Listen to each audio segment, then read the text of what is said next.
아멘, 아멘, 할렐루야. 찬양합니다. 네, 오늘 하나님께서 우리에게 주신 말씀은 고린도전서 9장 24절에서 27절까지의 말씀. 고린도전서 9장 24절에서 27절까지의 말씀, 우리 같이 한번 합독해 보겠습니다. 운동장에서 다름질하는 자들이 다 달릴지라도 오직 상을 받는 사람은 한 사람인 줄을 너희가 알지 못하느냐? 너희도 상을 받도록 이와 같이 다름질하라. 이기기를 다투는 자마다 모든 일에 절제하나니 그들은 썩을 승리자의 관을 얻고자 하되 우리는 썩지 아니할 것을 얻고자 하노라. 그러므로 나는 다름질하기를 향방 없는 것 같이 아니하고 싸우기를 허공을 치는 것 같이 아니하며 내가 내 몸을 쳐 복종하게 함은 내가 남에게 전파한 후에 자신이 도리어 버림을 당할까 두려워함이로다. 아멘. 네, 이제 심우재 목사님 나오셔서 이기기를 원하면 절제하라 말씀 전할 때 큰 은혜 임하시기 바랍니다.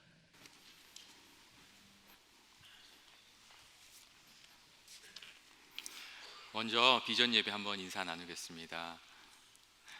오늘 잘 오셨습니다. 그리고 오늘도 하나님께서 귀한 말씀으로 은혜 주시기를 바랍니다.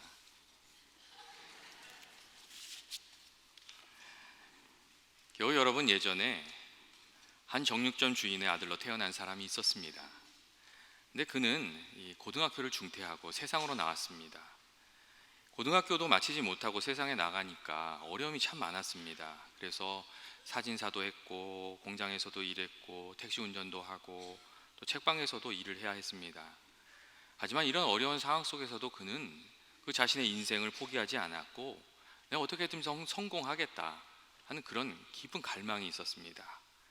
그래서 부단히 노력한 결과 그 35살에 의회의 의원이 되었습니다. 그리고 그 사람이 주의 환경장관이 되면서 이 정치가로 아주 정치가로서 두각을 나타내기 시작을 했습니다. 그리고 막 성공 가도를 달려가기 시작해서 이 사람이 점점 올라가기 시작했는데 문제는 그 가운데에 너무 스트레스를 받은 겁니다. 그래서 이 사람이 스트레스를 풀기 위해서 막 먹고 마시는 쪽으로 이렇게 선택을 하게 됐는데 그 결과 이 체중이 점점 불어나서 247파운드 정도 되는 거구가 되고 말았습니다. 그러니까 112kg 정도 되는 사람이 되었습니다. 그리고 문제는 뭐냐면 거대해진 남편의 그 몸을 보고 뚱뚱하다는 이유로 그 아내가 이혼하자고 한 겁니다. 뭔 그런 일이 있냐는 표정들이신데 진짜로 아내가 이혼을 하자고 그런 거예요. 이 아내가 이혼하자는 이야기를 듣고 마른 하벽에 이 날벼락 치는 것 같은 느낌을 받았습니다. 야, 이럴 수는 없다. 이렇게 하면 안 되겠다. 이 일을 계기로 내가 좀 새로워져야 되겠다. 이렇게 결심을 하고 이 165파운드까지 한 75kg까지 줄이기로 그렇게 결단을 했습니다. 그래서 이 사람이 이 살을 빼기 위해서 그 다음부터 하기 시작한 것이 달리기였습니다. 자기 자신의 현실을 인식하고 아주 과감한 결단을 하고 꾸준한 인내를 모토로 해서 계속 달리기를 해서 그가 목표했던 165파운드까지 그가 체중을 줄여냈습니다. 그리고 그 여세를 몰아서 자기 관리하는 그 힘을 몰아세워서 그는 그 이후에 부총리 겸 외무장관이 되었습니다. 이 사람이 독일의 장관이었던 요시카 피셔라는 사람입니다. 이 사람이 살을 뺀 이후에 나는 달린다라는 책을 썼는데 이 책이 베스트셀러가 됐습니다. 그는 그 책에서 이런 말을 남겼는데 내 몸 하나도 조절하지 못한다면 내가 도대체 무슨 일을 할 수 있겠는가 하는 이야기를 남겼습니다. 그리고 이 말이 많은 사람들에게 도전을 주는 그런 이야기가 되었습니다. 요시카 피셔의 말은 정말 보다 나은 인생을 살기를 원하는 사람이라면 자기 자신이 원하는 그 목표를 향해서 헌신하는 삶이 필요하고 또 그 목표를 이루기 위해서 자기 절제하는 그 절제의 삶이 필요하다는 그런 이야기였습니다. 사랑하는 교우 여러분, 신앙인의 삶은 어떻다고 생각을 하십니까? 우리가 참된 그리스도인의 삶을 살아가고자 한다면 우리들의 삶에도 헌신과 절제의 삶이 반드시 필요합니다. 나아가야 할 높은 신앙의 목표를 향해서 우리가 그 시선을 맞추고 또 그 일을 위해서 몸으로 헌신하고 특별히 그 일을 계속해 나가기 위해서 자기 자신을 잘 절제하는 그러한 삶이 필요합니다. 그렇게 해야 우리의 인격이 예수님을 조금이라도 좀 닮아갈 수 있고 또 하나님의 뜻도 좀 받들면서 그렇게 살아갈 수가 있게 되는 것입니다. 교우 여러분, 절제가 무엇입니까? 절제는 내가 할 수 있지만 하지 않는 것입니다. 절제는 내가 하고 싶지만 더 높은 가치를 추구하기 위해서 그 일을 뒤로 연기할 줄 아는 것, 그게 절제입니다. 더 의미 있는 삶을 살기 위해서 내게 힘이 있지만 그 힘을 쓰지 않는 것, 자기 마음을 잘 다스리는 것, 그게 절제입니다. 그래서 많은 사람들이 절제를 이 자기 자신을 관리하는 이 셀프 컨트롤이라고 그렇게 이야기하고 있습니다. 절제는 내 삶을 올바른 방향으로 이끌어가는 그런 능력이 되는 것입니다. 사랑하는 교우 여러분, 우리가 성도로서 삶을 살면서 정말 주님이 원하시는 모습, 원하시는 삶 살기 위해서 너무도 절제가 필요합니다.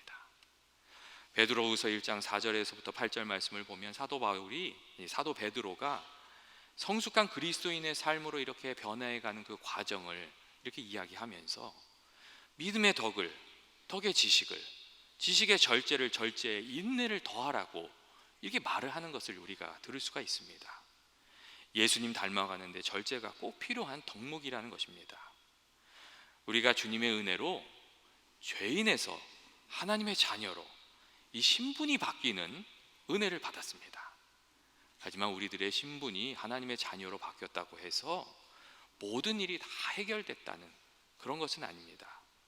아직 우리 안에 해결되어야 할 죄와 허물의 문제들이 많이 남아있고 왕의 자녀가 되었지만 그에 걸받지 않은 모습들이 있고 예수 그리스도의 장성한 분량에 이르기까지 우리가 배워야 할 일들, 싸워야 할 문제들, 달려가야 할 그 길이 남아있기 때문입니다. 그래서 오늘 성경 말씀을 보시면 사도 바울이 성도의 삶을 경기장에서 다름박질하는 그 선수에 비유해서 말을 하고 있는 것을 우리가 살펴볼 수가 있습니다. 운동장에서 다름질하는 자들이 다 달릴지라도 오직 상을 받는 사람은 한 사람인 줄 알지 못하느냐? 너희도 상을 받도록 이와 같이 다름박질하라고 우리 성도의 삶을 달려가야 될 그 경기자의 모습으로 이야기하고 있습니다. 목표를 향해서 다름박질하는 그 경기자의 삶이 성도의 삶이고, 더 나아가서 이기기를 원하는 사람마다 절제하라고 그렇게 말씀해주고 있습니다. 성도의 삶에 정말 절제가 필요합니다. 여러분, 왜 그렇습니까? 우리가 악에게 지지 않기 위해서 절제가 필요합니다. 겨우 여러분, 우리들의 내면을 살펴보면 우리 내면에 절제할 것들이 많이 있다는 것을 너무나도 분명하게 알게 됩니다. 우리 안에서 나오는 생각이나 그 욕망이 정말 절제되어야 됩니다. 우리가 우리 자신을 정말 솔직하게 들여다보면 내 본성이 아주 사납고 내 본성이 때때로 아주 못되게 행동을 하고 나라고 하는 이 사람의 이 방향성이 그리 옳지 않은 것을 우리가 알 수가 있습니다. 내 안에 게으름이 있고 욕심이 많고 나약함이 있고 이기심과 허영심이 가득한 것을 우리가 알게 됩니다. 그리고 또 우리 안에 그러한 것들이 또 싸움을 하는 것을 우리가 알 수 있습니다. 사도 바울이 말했던 것처럼 주님의 말씀을 이렇게 섬기려고 하는 선한 의지와 이 육체의 욕망이 우리 안에서 싸움을 일으키고 있고, 그 승리를 승리하기 위해서 우리가 절제하는 삶을 살아야 된다는 것을 우리가 너무나도 잘 알고 있습니다. 내가 나 자신을 다스리지 못하고 욕망에 이끌리고 감정에 사로잡히게 되면 결국 후회하는 일을 남기고 마는 것입니다. 그래서 오늘 성경 말씀에 사도 바울은 자기 몸을 쳐서 이 복종하게 한다고 그렇게 하고 있다고 말했습니다. 여기서 이 복종하게 한다는 단어는 둘라고고라는 단어인데, 그 뜻은 뭐냐면 주인의 뜻에 복종하는 노예로 만들어 간다는 그런 뜻입니다. 다시 말하면 내 몸을 쳐서 복종하게 한다는 그 말은 늘 제멋대로 하고자 하는 자신의 몸을 훈련시켜서 그 몸을 굴복시켜서 노예로 삼아 하나님의 뜻에 순종하는 길을 걸어가는 몸으로 사람으로 만든다는 그런 뜻입니다. 여러분, 우리가 아무리 방언을 하고 예언을 하고 가진 은사를 다 받았다고 하더라도 만약 절제가 없으면 그 사람은 언젠가는 쓰러지고 실패하고 마는 것입니다. 우리가 얼핏 볼 때는 성령의 역사와 악령의 역사를 잘 구별하지 못합니다. 그러나 결과를 보면 알 수가 있습니다. 다시 말해서 악령의 역사에는 절제가 없습니다. 악한 영은 적당히 하면 아름다운 것도 그것을 지나치게 해가지고 그것을 악한 것으로 만드는 재주가 있습니다. 여러분, 운동도 그렇지 않습니까? 적당할 땐 괜찮지만 지나치면 그게 해가 됩니다. 정말 아름다운 사랑도 그렇지 않습니까? 사랑도 그 바운더리가 있으면 아름다운 사랑이 됩니다. 그런데 그 바운더리를 넘어서 지나치게 되면 그게 스토커가 되는 것입니다. 여러분, 이 사실을 우리가 잘 생각해야 됩니다. 우리가 무엇에 절제를 해야 되는 것입니까? 교우 여러분, 우리가 말하는 것과 보는 것과 듣는 것과 우리 내면에 있는 그 욕망을 절제하면서 살아야 됩니다. 먼저 우리가 말하는 일에 절제가 있어야 됩니다. 우리가 할 말과 안 할 말을 구분하면서 살아야 되고 꼭 필요한 말을 하기 위해서 절제하는 것을 배워야 됩니다. 야고보서 1장 26절 보면 누구든지 스스로 경건하다 생각하며 자기 혀를 재갈 먹이지 아니하고 자기 마음을 속이면 이 사람의 경건은 헛것이라고 그렇게 말했습니다. 계속해서 야고보서 3장 2절 말씀을 보면 우리가 다 실수가 많으니 만일 말에 실수가 없는 자면 곧 온전한 사람이라고 능히 온 몸도 굴레 씌우리라고 그렇게 말했습니다. 말에 절제가 있는 사람이 경건한 사람이고 온전한 사람이라고 그렇게 얘기했습니다. 교우 여러분, 경건한 사람은 남의 이야기를 그렇게 많이 하지 않습니다. 반면에 경건의 훈련이 잘못된 사람은 남 이야기하는 것을 좋아하고 남 이야기 듣는 것도 좋아하고 그 말을 옮기는 것도 좋아합니다. 그러다 보면 이 사실이 아닌 것도 없는 말도 전하게 되는 경우가 많이 있습니다. 그냥 소문에 그렇다고 해서 이렇게 아무 말들 하시다 보면 거짓을 전하는 잘못을 저질 수 있다는 것을 우리가 깊이 생각해야 됩니다. 그리고 그러다 보면 낭패도 당하고 낯뜨거운 상황도 이렇게 경험하게 되는 것입니다. 잠언 10장 19절에 말이 많으면 허물을 명키 어려우나 그 입술을 제어하는 자는 지혜가 있는 사람이라고 그렇게 이야기를 했습니다. 특별히 우리가 말을 할 때 자기 자랑하다가 교만하게 말을 하는 것을 참 주의를 해야 됩니다. 하나님께 영광을 돌리지 않고 자기 높이는 일, 그거 하나님께서 그렇게 기뻐하지 않기 때문입니다. 그리고 자기 자랑하고 자기 높이는 말을 하다가 실수들을 또 많이 합니다.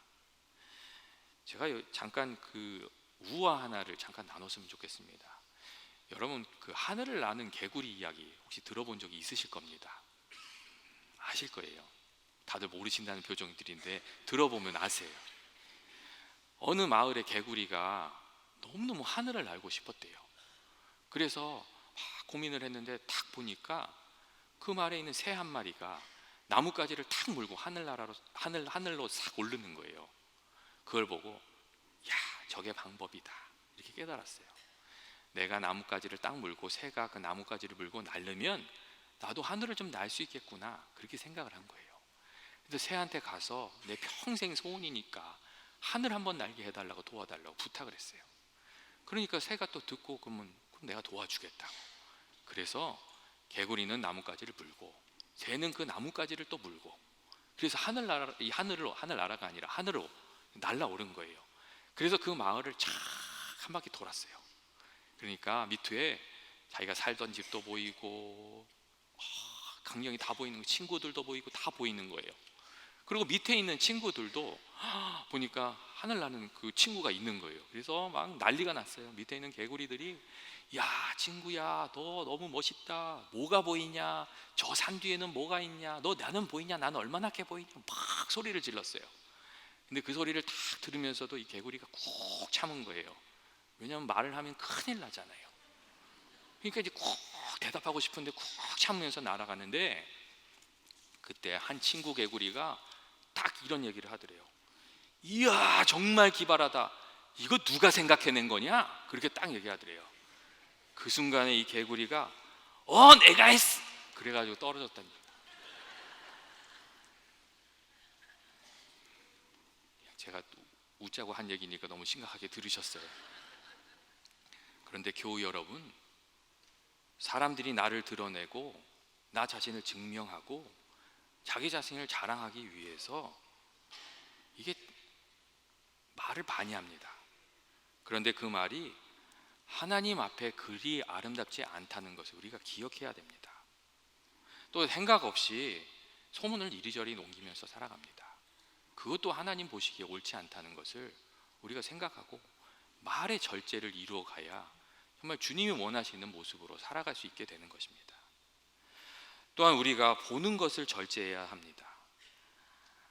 안목의 정욕에 휘둘리게 되면 시험을 이기지 못하게 되기 때문입니다. 교우 여러분, 많은 죄가 우리가 보는 것으로부터 시작이 됩니다. 여러분, 아담과 하와가 범죄할 때도 선악과를 보면서 거기서부터 문제가 더 심각해졌습니다. 아담과 하와가 범죄할 때 선악과 보니까 그것이 보암직도 하고 먹음직도 하고 지혜롭게 할 만큼도 탐스럽게 보였다는 말이 있습니다. 이렇게 보기 시작하면서 욕심에 사로잡혀서 큰 범죄를 저질렀던 것입니다. 특별히 오늘 우리가 살아가는 이 시대는 우리가 무엇을 보는가 하는 것을 굉장히 주의해야 합니다. 세상이 우리가 보는 것을 통해서 우리를 유혹하고 우리의 삶을 이끌어 가려고 하고 또 우리를 설득하고 이렇게 움직이려고 하기 때문입니다. 우리가 드라마를 재미로 보고 광고도 이렇게 재미로 보고 영화도 재미로 봅니다. 그런데 우리가 알지 못하는 사이에 이 재미로 보는 것을 통해서 많은 영향을 받습니다. 이게 처음에는 드라마를 보면서 잘못된 것이 나오면 저래도 되나 이런 생각을 가지면서 욕을 하면서 봅니다.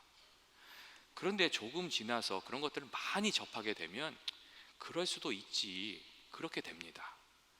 그리고 나중에는 어떻게 되냐면 나도 좀 저렇게 했으면 좋겠다, 나도 그렇게 해야지, 이렇게 점점 세상에 빠져들게 됩니다. 말씀에 비추어서 내가 삶이 어디로 나아가야 하는지, 어떤 모습이 되어야 되는지 그렇게 살아가는 것이 아니라 마치 드라마 속의 인물이 주인공이 된 것처럼 그렇게 살아가는 경우들이 많이 있다는 것입니다.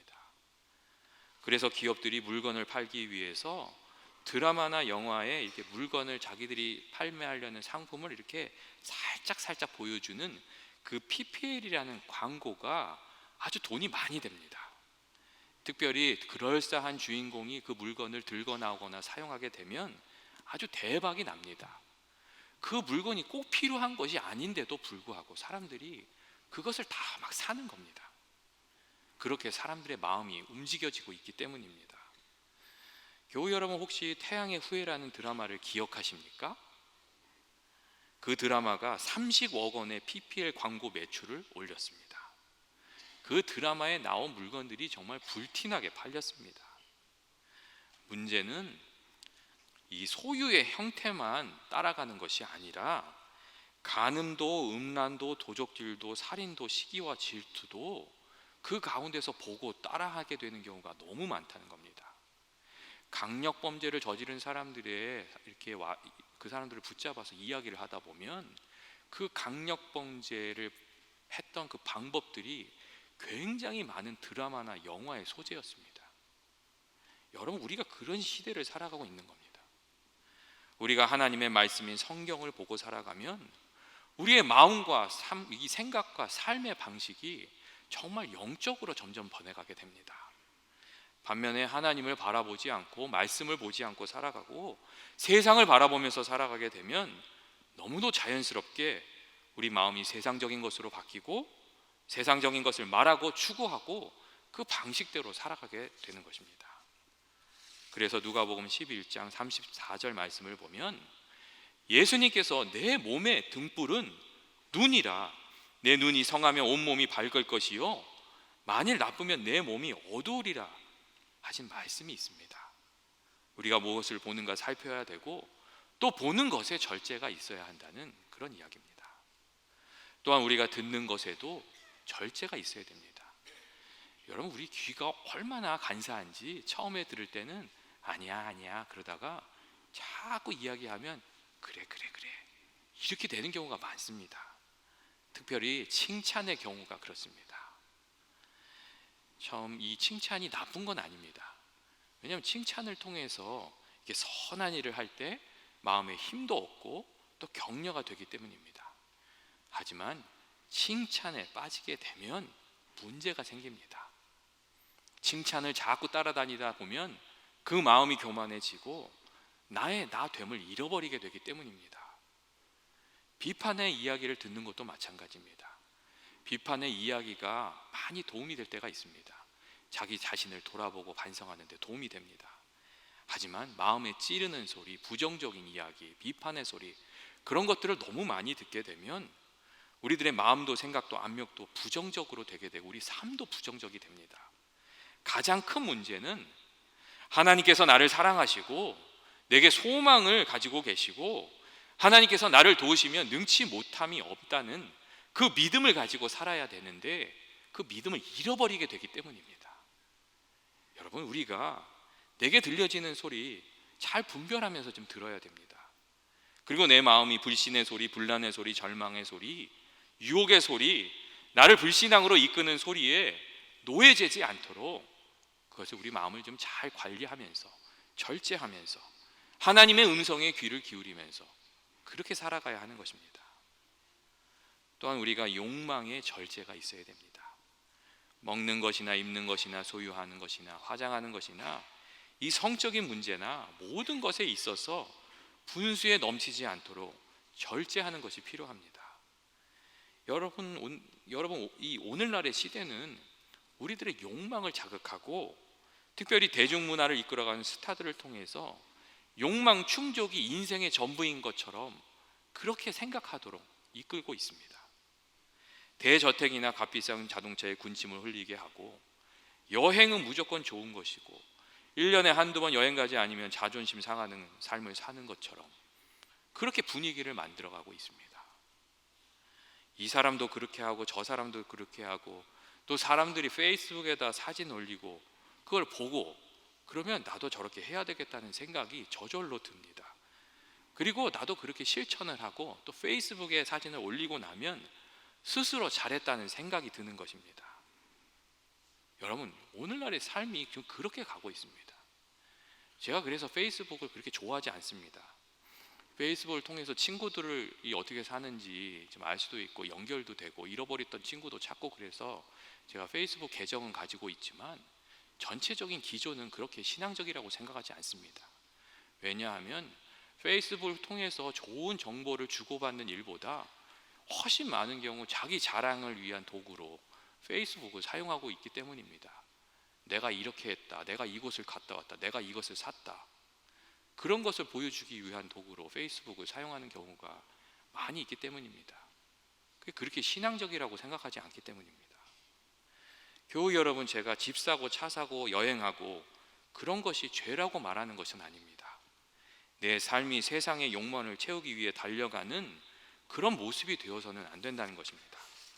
소유가 인생의 목적이 되고 여행이나 오락이 인생의 자랑이 되고 맹목적으로 세상의 욕망을 추구하고 살아가는 삶에 빠져드는 것은 성도의 삶이 아니고 그것은 잘못된 것입니다. 오늘 성경에 나오는 다름질하기를 향방 없는 자 같이 하며 싸우기를 이 허공을 치는 것 같이 하는 사람이 바로 그런 사람입니다. 참된 인생의 목표를 상실한 채 세상 욕망에 빠져서 열심히 살아가는 사람들, 그런 사람이 바로 하나님 보시기에 다름박질하기를 향방 없이 하는 사람들입니다. 교우 여러분, 성경이 말하는 제대로 된 삶은 어떤 삶입니까? 성경이 말하는 경건한 삶은 육신의 정욕을 만족시키기 위해서 사는 삶이 아니라 하나님을 사랑하고 주변에 있는 사람들과 사랑과 섬김을 나누고 영적인 성장을 이루고 선한 일에 힘을 모으면서 헌신하면서 그렇게 살아가는 삶입니다. 유행도 좋고 어느 정도 멋도 좋지만 자기 분수에 넘치게 하고 그것만을 자랑으로 여기고 살아가는 삶은 올바른 성도의 삶이 아닙니다. 적당히 하면 죄가 안 될 것도 무엇이든 지나치면 다 문제가 되는 것입니다. 사랑하는 교우 여러분, 우리가 우리 자신의 욕망을 절제할 수 있어야 영적인 성장을 이룰 수 있고 또 하나님이 원하시는 일도 좀 받들면서 그렇게 살아가게 됩니다. 교우 여러분, 잠자는 거 다 자고 하고 싶은 거 다 하고, 여러분 언제 기도하고 언제 하나님과 깊은 관계를 맺을 수 있다는 것입니까? 오늘날의 사람들이 얼마나 바쁘고 피곤한지 100년 전의 사람들과 비교할 때 일생 동안 만날 사람을 하루에 다 만난다고 이야기를 합니다. 특별히 대도시에 사는 사람들이 그렇다는 겁니다. 이거 생각하시면 되세요. 지하철만 한번 딱 타면 얼마나 많은 사람들이 쏟아져 나오는지 아시죠? 그래서 100년 전에 있던 사람들하고 비교할 때 현대인은 하루에 이 사람들이 평생 만날 사람들을 다 만날 정도로 바쁘고 분주하게 산다고 그렇게 이야기하고 있습니다. 교우 여러분, 오라는 데 다 가고 싶은 데 다 가면 피곤하고 지쳐서 정말 주님을 위해서 해야 할 그 일들을 하나도 하지 못하게 됩니다. 세상에서 하는 일들이 나쁜 일이 아닙니다. 하지만 더 소중한 것을 위해서 절제하지 않으면 정말 중요한 일, 내가 하나님께 드려야 할 일들을 하지 못하게 되는 것입니다. 현대인이 가지고 있는 분주함이 이러한 문제점들을 가지고 있습니다. 그래서 많은 신앙의 선배들이 세속의 이 욕심이나 분주함을 좀 이렇게 정리하고 늘 단순한 삶을 살려고 노력을 했습니다. 이 절제를 통해서 시간도, 삶의 에너지도, 물질도, 재능도 좀 이렇게 모아가지고 하나님의 일 하기 위해서, 하나님께 더 가까이 나아가기 위해서, 하나님과 더 깊은 관계를 이렇게 만들어내기 위해서, 기도하기 위해서, 말씀 보기 위해서, 선한 일에 나 자신을 드리기 위해서 그렇게 절제했다는 그런 이야기입니다. 하나님의 뜻을 받들고 정말 하늘나라에 가서 지금 거둘 것이 있는 인생을 살기 위해서는 우리의 삶에 절제가 필요합니다. 정말 전도하기 위해서도 절제가 필요하고, 선교하기 위해서도 필요하고, 주변에 있는 교우들을 돕기 위해서도 절제가 필요합니다. 교회의 덕을 세우고 하나님의 일을 이루기 위해서 절제가 필요한 것입니다. 말의 절제도 필요하고, 행동의 절제도 필요하고, 내게 주신 것들을 잘 사용하기 위한 절제도 필요합니다. 사도 바울이 이기고자 하면 절제하는 삶을 살라고 말한 이유가 거기에 있었습니다. 주의 성품을 이루고 하나님 뜻을 이루고 영혼도 구원하고 만민에게 복음을 전하기 위하여 절제의 삶을 살라고 말을 했고, 또 이런 얘기도 했습니다. 세상 사람들 썩은 멸류관 얻기 위해서도 그렇게 훈련하고 절제하는데 썩지 아니할 하늘의 멸류관을 얻고자 하면서 어떻게 절제하지 않을 수 있느냐, 그런 이야기도 했습니다. 교회 여러분, 기독교는 금욕주의는 아닙니다. 하지만 주님이 원하시는 그 값진 삶을 살기 위해서 절제가 꼭 필요한 것입니다. 특별히 이제 오는 수요일부터 40일 동안 주님이 우리를 위해서 십자가를 지시고 고통당하신 것을 기억하고 우리 자신을 이렇게 되돌아보는 사순절 기간이 이렇게 시작이 됩니다. 이 사순절 기간은 우리가 주님 앞에 나아가서 스스로 자기 자신을 돌아보며 절제하며 훈련하는 시간들입니다. 우리가 얼마나 그동안 자기 자신만을 위해서 살아왔는지, 얼마나 세속적인 방법으로 살았는지, 주님으로부터 얼마나 멀리 떨어져서 살았는지, 하나님 말씀을 얼마나 억지로 해석하면서 살았는지 스스로 깨닫고 회개하면서 주님을 닮아가고자 노력하는 시간이 이 사순절 기간입니다. 이 사순절 기간 동안 연합의 모든 교우들이 좀 끊을 것은 좀 끊고, 절제할 것은 좀 절제하고, 또 배울 것은 좀 배워서 주님 앞에 더 가까이 나아가는 모든 분들, 신앙의 성숙이 이루어지는 그런 기회가 되는 연합의 모든 교우들의 삶이 되기를 주님의 이름으로 축원드립니다. 날마다 말씀을 좀 가까이 하십시오.